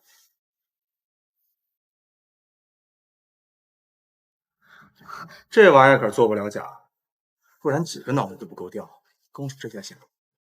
这是我的请帖，快还给我！哎，公主，事情我已经办妥了，公主准备怎么报答你？你放手！公主，事情办好了，现在你想耍赖？谁赖账啊？你明明已经得到我了。哎，这话你就说的不对了。你昨天吃了饭，今天就不吃了。更何况是公主这般的美味珍馐。本公子给你办事儿，办成了就是办成了，只此一次，终身服。可你就给了本公子一次，爽完了就没了。本公子不是吃大亏了？满嘴污言秽语，我不听。不听就不听嘛，反正你等会儿叫的会比本公子说的污言秽语多。无耻！当时我喊人了。你喊啊！你真敢喊人来看啊！本公子能让太子设宴，就能让宴会取消，信不信？恨你！恨到深处就是爱。王八蛋，给我滚出来！老子今天带了30多个人，全是军中的百战好手，今天你死定了！少公子，刚捡了一条命回去，现在又来生死问。狗奴才，少扯虎皮，赶紧叫你家公子给我滚出来！我家公子正在和高丽公主畅谈，来了兴致。今晚在这过夜也不是不可能，你说出来就出来了。来人，给我把这狗奴才双手双脚砍断，然后去把那个什么公子给我拖出来。我家公子料事如神，早料到你要找死，所以羽林卫也该到了。门外来了羽林卫百名战士，已经把你的人都拿下了，你还不束手就擒？怎么可能？别乱动，不然你小命不保。你知道我爹是谁吗？你居然敢拿刀对着我！你这混蛋，你究竟是谁？金公主，你怎么堕落至此啊？是不是这个混蛋逼你的？你告诉我，我赵太来发誓，我一定把他剁碎了，拖出去喂狗！大胆！休在这里大呼小叫！金公主，金公主，这下你满意了？哎，这个人真龌龊，非要我剥那葡萄给你吃，演给那个赵太来看。他父亲可是赵玄机。怎么，公主是担心我得罪了赵太，引来赵玄机的报复？算了，你这个人啊，自己想死，谁都拦不住。公主还是别担心我的为好，好好筹备一下后天的晚宴，想想怎么劝服太子殿下不用出兵。至于现在嘛，公主殿下，你就再陪本公子好好乐乐。你怎么还能行啊？因为我年轻，身体好。慢点，轻点。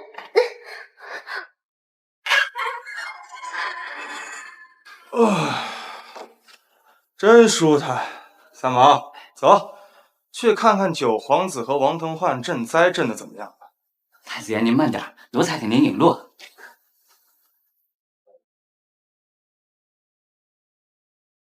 太子爷，前面就是周棚，正在施粥。过去看看。粥好，好粥好，粥好。马镇长，排队。大人心情好，大人能再给点吗？你别下一个，下一个，下一个。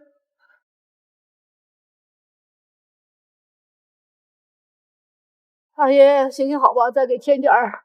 我儿媳妇都病得动不了了，她肚里还有孩子呢，那可是我们全家唯一的种，再给添点半勺东西呢。哎，不是我说，你个老不死的东西！九皇子殿下允示你们这些贱民，你们不感恩戴德，还嫌少！老天爷，你为什么这样对我啊？我只是想给我的儿媳妇和我未出生的孙子掉点粥啊！活该！下一个，下一个，快点！不是你谁啊？这还算是粥吗？米粒没有几颗，里面全是水，还有石子和沙子。你们这些混蛋就这么赈灾的？混腻歪了！我告诉你，这可是九皇子殿下代表朝廷的赈灾。不是，我说你小子，你来捣蛋的吧？想死吧你！还想死的是你啊！10万两雪花银，换来的就是这些银沙。我今天不杀个血流成河，你们这些狗官都不知道什么叫怕！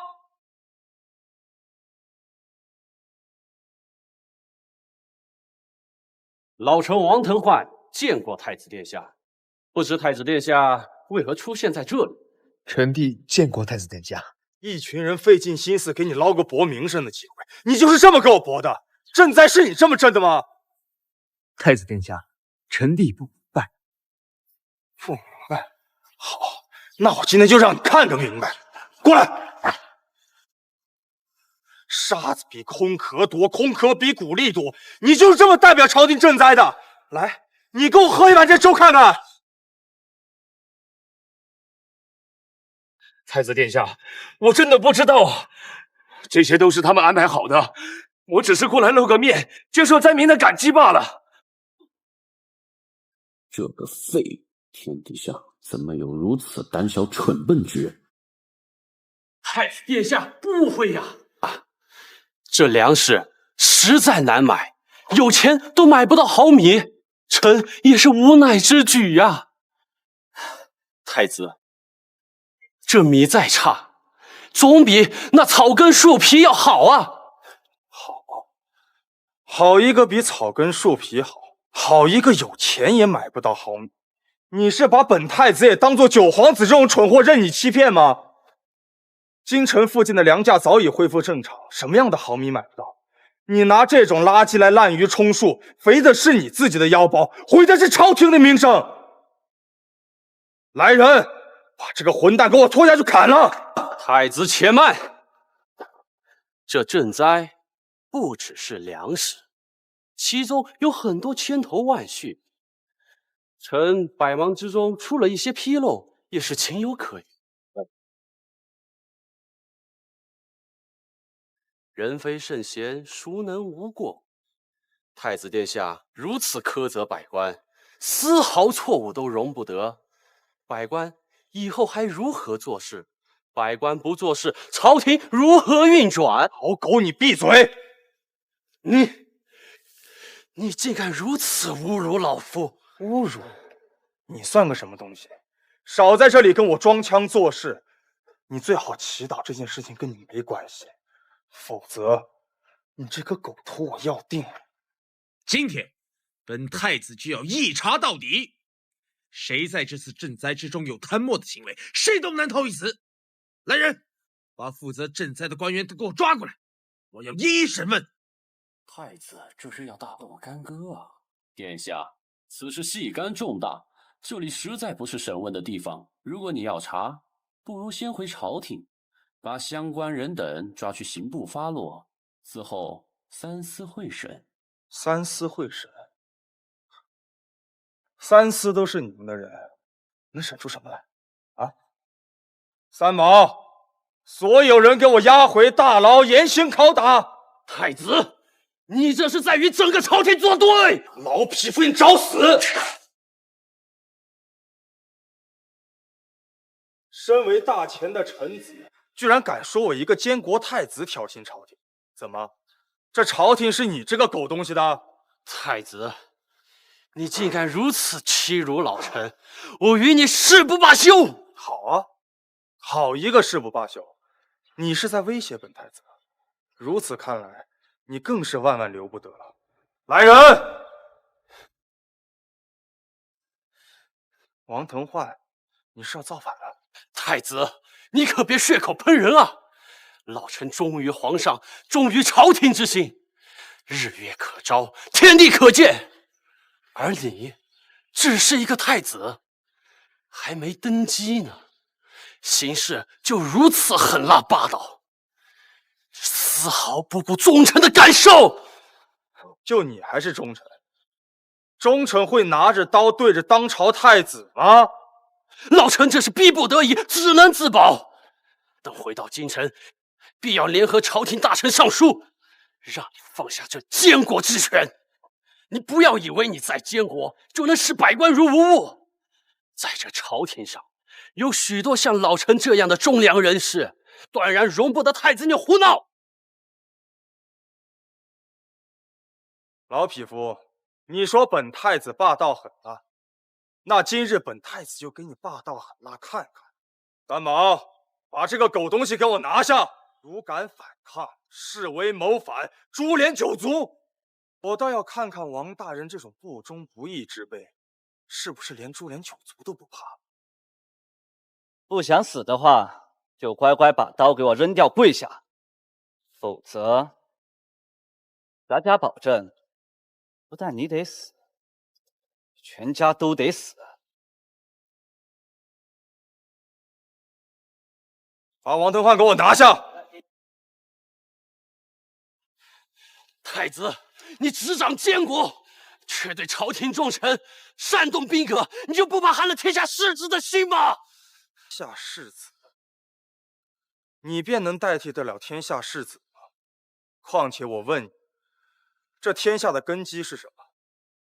是那些肩不能扛、手不能提、满嘴仁义道德，得了官士之位之后就疯狂敛财贪墨的士子吗？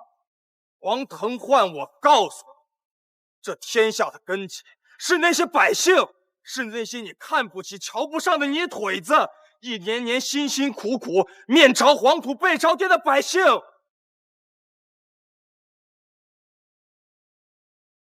让你们来赈灾，你们却根本不把这些百姓来当人。今天，我就先用你的狗头来祭奠那些无辜枉死的百姓。之后，这次赈灾涉及贪墨的人员，全部都回去陪你。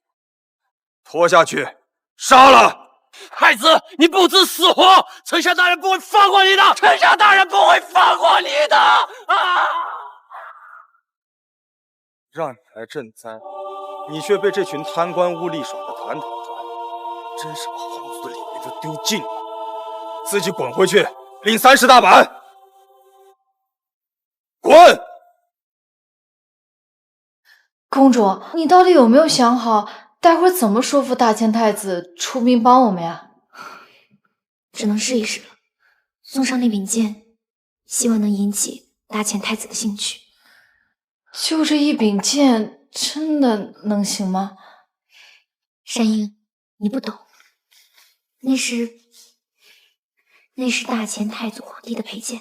相传这大前开国之时藏了一笔宝藏在高丽境内。这大梁龙血就和那宝藏有关。大前皇族不会无动于衷。金公主在聊什么呢？你怎么来了？哎，你疯了！这是皇太子的宴会，他人还没动，你先吃了。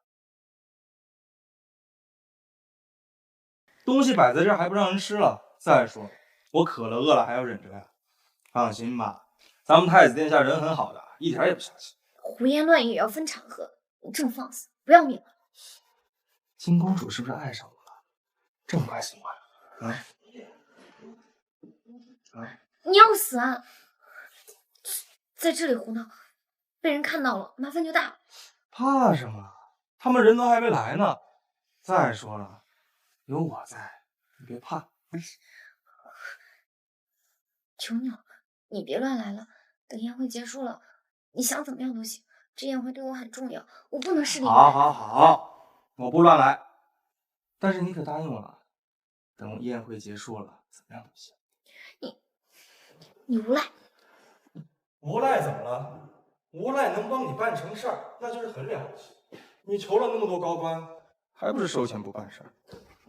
哎，对了，宴会结束之后别走，教你点新的。你全是污言秽语，我才不听你！哎，那可是皇太子的位置，你别胡来！宣宰相与大将军进殿。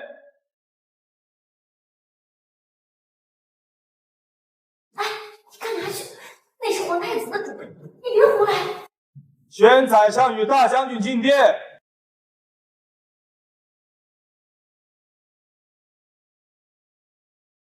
他居然是太子，这个贪婪好色的家伙，居然是大秦的皇太子，这怎么可能？金公主，为何如此看着本太子啊？太子殿下，太子和我一位朋友长得很像，一时失礼了。哈哈哈，殿下英武非凡，藩邦小国的公主一眼就迷住了，也是正常的嘛。之前没看出来，这家伙还真会拍马屁。罢了，都坐下吧。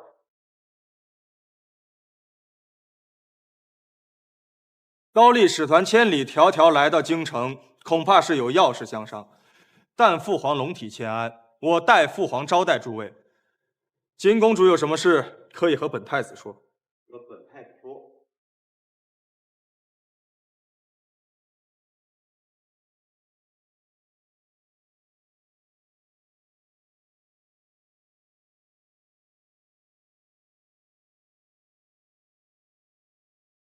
高丽使臣金雪熙有国礼一份，献给陛下。好剑呐！将军果然是识货之人。此剑名为大梁龙雀，是大前太祖之佩剑。此剑名为大梁龙雀，是大前太祖之佩剑。高丽王室偶然所得，正要追寻其根源，国内就爆发了战乱。高丽不敢藏此国之重器，特献与大前，希望完璧归赵。这天底下，只有大前皇帝和太子殿下能配得上此剑。好，拿来。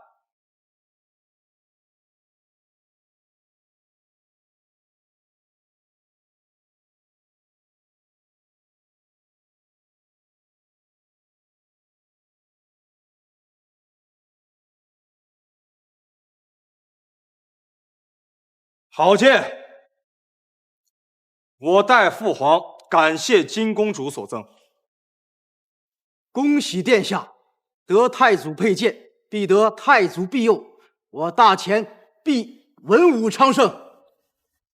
太子的运气太好了，居然拿回了大梁龙雀，这简直是让他的地位更加稳固。不行，太子不能留。太子殿下，金雪熙有一事相求。但说无妨。1个月前，东瀛倭寇数百艘战船登陆我高丽海岸，进攻我高丽国土。高丽国力虚弱，不敌倭寇，节节败退。那些倭寇生性残忍，所到之处烧杀劫掠，无恶不作。我高丽已经濒临亡国，特求大前能够派兵援助，还我高丽一个公道。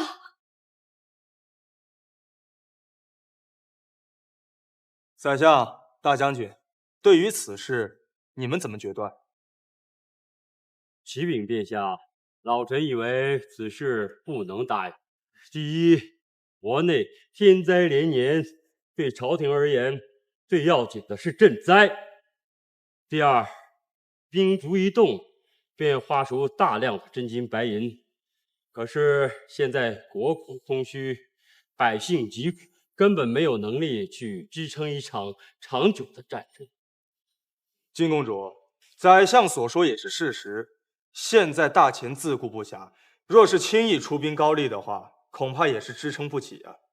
太子殿下，我们承诺，如果大前愿意出兵，出兵的花费由我高丽王室承担。另外，如果大前愿意出兵，我们保证会找到太祖宝藏，献给大前。太祖宝藏？太祖宝藏？金公主，此事当真？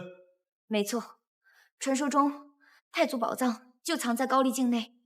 此次发现的大梁龙雀，很有可能就是太祖宝藏中的一部分。我们已经打算寻找太祖宝藏了，本来已经有些眉目了，可是就被战乱打断。殿下，若太祖宝藏属实，我们不惜一切代价也要拿到。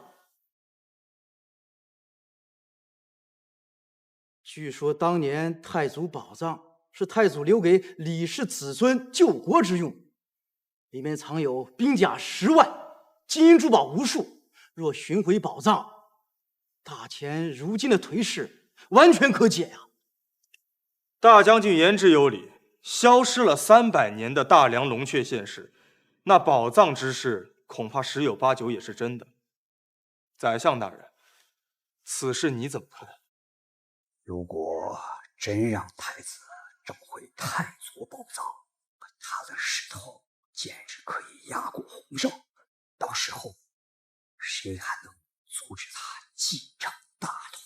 启禀太子殿下，为了缥缈的太祖宝藏远征高丽，老臣以为实属不智之举。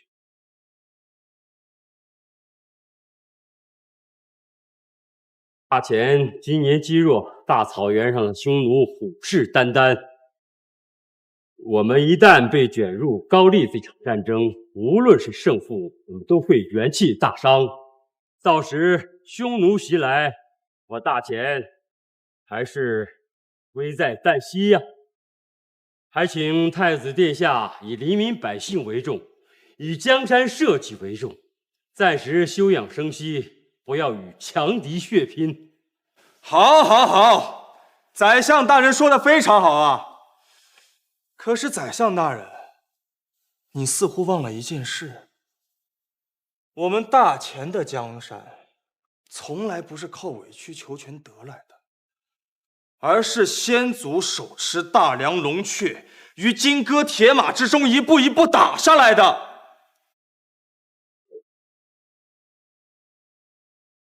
那东瀛倭寇欺我们大前边海多年，多少百姓惨遭屠戮，多少儿女惨遭蹂躏。倭寇远居于海中，尚能如此的侵略骚扰。那如果真的被他们攻占了与我大前接壤的高丽国，那岂不是卧榻之侧找了只豺狼酣睡吗？唇亡齿寒。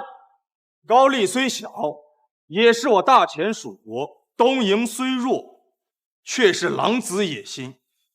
现在如果不趁其弱小将其灭杀，难道要等到他不断壮大，直到不得不打时，才与其决一死战吗？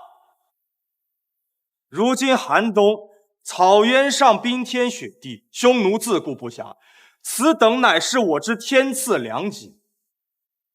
宰相大人，请问你想等到来年春暖花开，同时承受匈奴与倭寇的左右夹击吗？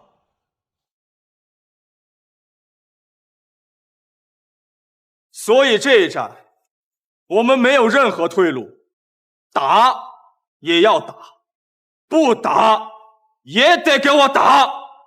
从现在开始，但凡有人反对出兵高丽者，皆以叛国罪论处。